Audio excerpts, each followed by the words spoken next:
The controller felt cold and heavy in my hands. I couldn't look away from the screen. The words weren't just pixels. They were a verdict.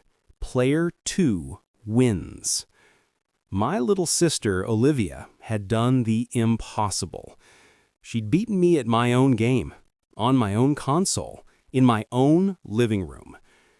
The silence was broken by her squeal of delight. It wasn't just a happy sound. It was a victory cry that had been years in the making. "Oh my God, I did it! I actually did it!" she shrieked, jumping up from the couch. "Say it, Jeremy. Say I'm the champion."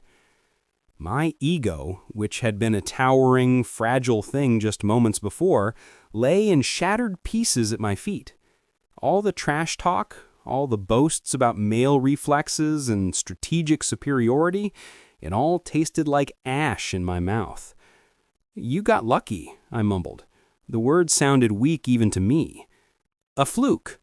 "A fluke?" she laughed, a sound like ringing bells.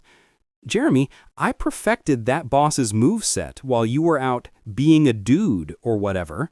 I've been practicing for months just for this moment, and a bet's a bet." The bet. The air left my lungs. In my supreme idiotic confidence, I'd let her set the terms. "Okay," I said, trying to sound nonchalant. "Fine, what's my forfeit? I'll do your chores for a week. I'll even admit publicly that you're marginally better at this one single game." She folded her arms, a mischievous glint in her eye that should have terrified me. "Oh no," we agreed. "The loser has to wear an outfit of the winner's choosing for a full 24 hours, including any and all public appearances the winner mandates." She disappeared into her bedroom before I could protest. I heard the sound of her closet door opening, hangers scraping, and her humming a little tune. My blood ran cold. This was Olivia. Her idea of a funny outfit wouldn't be a silly hat. It would be a masterpiece of embarrassment. When she returned, she wasn't just holding clothes. She was carrying a vision, a carefully curated ensemble of pure, unadulterated femininity. A sweater, so soft and pink it looked like it was made of cotton candy, with a single glittering sequin heart right over the left breast. A pleated skirt, a lighter shade of pink that seemed to float on its own. A pair of stark, white fishnet tights. Delicate white ankle socks, each adorned with a perfect tiny pink bow. And finally, a pair of white ballet flats with a small, cruel little heel. "Your new identity," she announced, laying them out on the couch like a sacred ritual garment. "Now go on. The clock starts now." The walk to the bathroom was the longest of my life. Each piece of clothing felt like a betrayal of everything I knew. The sweater was impossibly soft against my skin, a sensation I'd never associated with my own body. The skirt was light, swishing with a gentle whisper that was both terrifying and intriguing. The fishnets were a bizarre second skin, the pattern a constant reminder of my predicament. I avoided the mirror. I couldn't face the reflection yet. I just stared at the floor, at the frilly hem of the skirt, and felt a hot, profound shame. This was rock bottom. When I finally emerged, Olivia was ready. Her phone was up. The flash blinded me. "Oh wow, Jeremy, you look incredible," she gasped, and for a second I thought she meant it. Then the laughter came. "I mean, you look absolutely ridiculous. It's perfect. We have to give you a name. Jeremy is so bulky. You look like a Jessie. Yeah, Jessie." The name was a final nail in the coffin of my old self. "The bet was the clothes, Olivia, not a name, not all this." "The bet," she said, her voice dropping into a tone of playful authority, "is a living thing. It evolves, and Jessie needs to learn how to walk." The ballet flats were the final humiliation. They were too small, pinching my toes, and the micro-heel threw my entire center of gravity off. I took a step and wobbled like a newborn fawn. Olivia howled with laughter, recording every stumble. This is priceless. Okay, Jessie, lesson 1. Posture. Shoulders back, head up, take smaller steps. Lead with your hips, not your shoulders.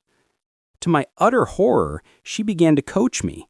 And to my even greater horror, I started to listen. The alternative was falling on my face. After what felt like an eternity, she declared me passable. Now for the main event, she said, her eyes gleaming. We're going to the cafe. The girls are waiting. Panic, pure and undiluted, seized me. Your friends? Olivia, no, that's too far. They'll never let me forget this. That's the point, she said simply, linking her arm with mine. Her grip was surprisingly strong. You mocked an entire gender's ability to game. This is your restorative justice. Now, come on, Jessie. Chin up. Smile. The 3-block walk to the cafe was a gauntlet of perceived judgment. Every car horn was a laugh. Every glance a dagger. I focused on the feeling of Olivia's arm in mine, a tether to reality. I focused on not tripping, on remembering her instructions. Small steps, lead with the hips. We reached the door. Through the glass, I saw them.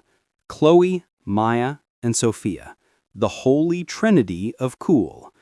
Olivia took a deep, dramatic breath and pushed the door open. The bell jingled. The world stopped. All conversation died. 3 heads turned in unison.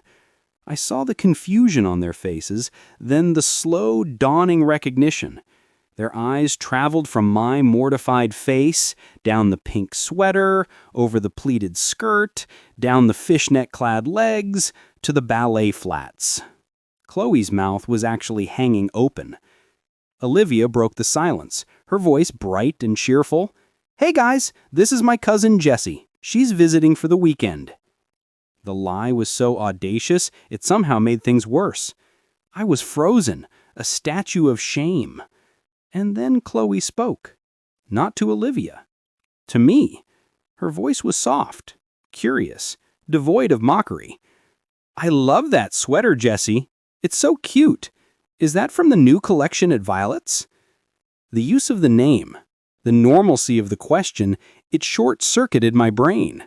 I looked to Olivia, who gave me an almost imperceptible nod. I don't know, I stammered, my voice breathy and high. It's Olivia's. Well, it looks way better on you, Maya chimed in, smiling. Seriously, the color is perfect with your skin tone. And the skirt, you have to tell me where you got it. This wasn't happening. This wasn't the reaction I'd prepared for. Where were the jokes, the pointing, the relentless teasing? They shuffled around, making room for me. Olivia ordered me a drink, a strawberry shortcake frappuccino with extra whipped cream. Jessie has a sweet tooth, she explained to the barista. We sat, and we talked. Or at least, they talked, and I listened. They included me, asking Jessie's opinion on harmless things, a new song, a teacher at school, a movie.